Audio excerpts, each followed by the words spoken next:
Show that f, given by this equation here, has a stationary value when x satisfies this equation. Show that this equation has a root alpha between 1 and 2. The recurrence relation here with x naught is 1.1 may be used to find this root alpha. Find and record the values of x1, x2, x3. Write down the value of x3 correct to 4 dp and prove that this value is the value of alpha correct to 4 decimal places. So let's have a look at this then. So let's do part A to begin with then. So A, we need to differentiate f, don't we? So f dashed x is equal to, so to get stationary value differentiate, so it's a product here, so it's u div dx, so u is 2x minus 3, more than one term per the bracket, div dx, it's a function of function, e to the something differentiates to e to the something, multiplied by the something differentiated, which is 2, so that's u div dx plus v times du dx, and this differentiates just to 2, doesn't it? And then this differentiate, x goes to 1 minus 4 lots of 1, which is minus 4, and the constant goes to 0. When does this equal 0 will be the turning point. So let's turn our attention to this then. So here we've got 2 lots of this, which will be 4x minus 6, isn't it? Double these. And we've got an e to the 2x. We've also got another plus 2 lots of e to the 2x. So all of those terms are multiplied by e to the 2x. Then we've got our minus 4 equals 0. So that tells us then that 4x minus 4 e to the 2x minus 4 equals 0. There's a 4 common in the bracket, isn't there? So let's take that outside the bracket. 4 lots of x minus 1 e to the 2x minus 4 equals 0. Divide by 4 all the way through then, and we end up with x minus 1 e to the 2x minus 1 divided by 4 here, and here for the second term equals 0. So that's what we wanted to show. So we differentiated and we simplified, and we got to where we wanted to go. Let's have a look at part B now then. Turn our attention to that. So we need to show that this equation here, so let's do that one then. Get rid of this stuff. So part B. So we're going to look at this equation then, which we can label as g of x, x minus 1 e to the 2x minus 1 equals 0. Show that it has a root alpha between 1 and 2. So if we write down g of 1 then, and let's work that out. 1 minus 1 will be 0. Take away 1 is equal to minus 1. G of 2. And that's negative, isn't it, the first one? And g of 2, 2 minus 1 is 1. E to the 2 times 2 is 4. Minus 1, which is clearly positive. So at least one root. One such root exists.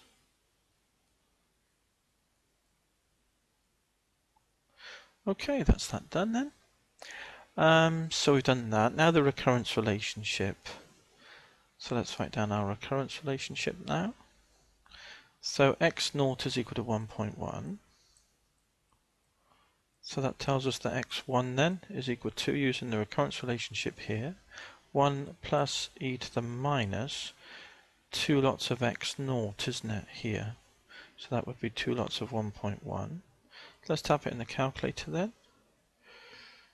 So it's 1 plus e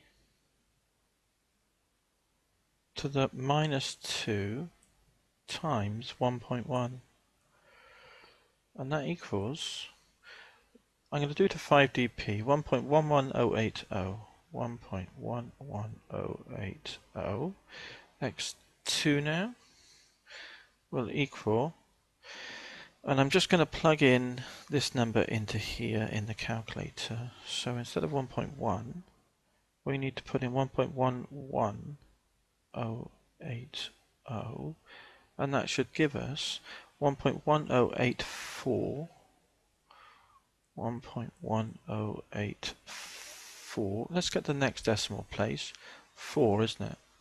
So we'll work to five decimal places for the moment. x2 will equal that. x3, which is what we want now, isn't it? So let's put that in the above, 1.10844. So it's 0844 equals, now it's 1.10895. 10895, 1.10895.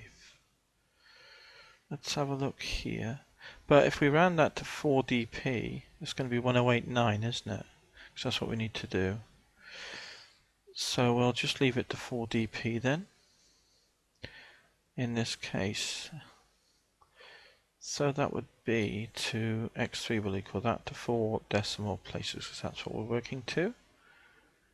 And that's what the question down. Write down x3 to 4 dp and prove this is alpha to 4 dp. So we want to show that it's a root of g.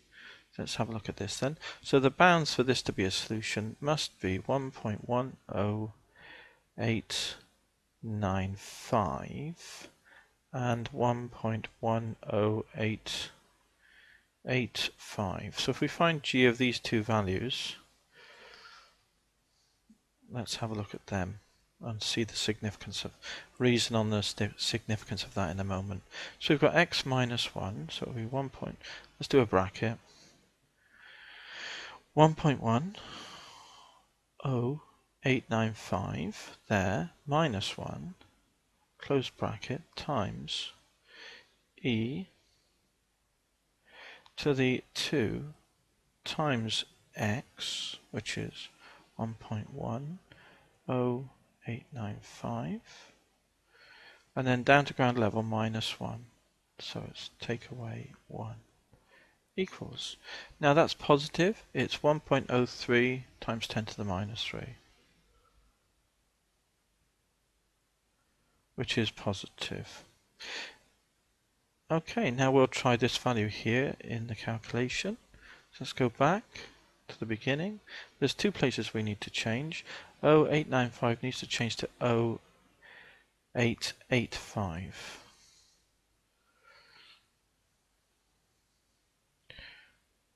Delete that and put an 8 equals, and this is negative, minus 8.44, wasn't it? Times 10 to the minus 5, 844 times 10 to the minus 5 times 10 to the minus 5. It was probably 845 or something, wasn't it? But the point is it's negative. That's the point. So g crosses, g has a root, so g has a root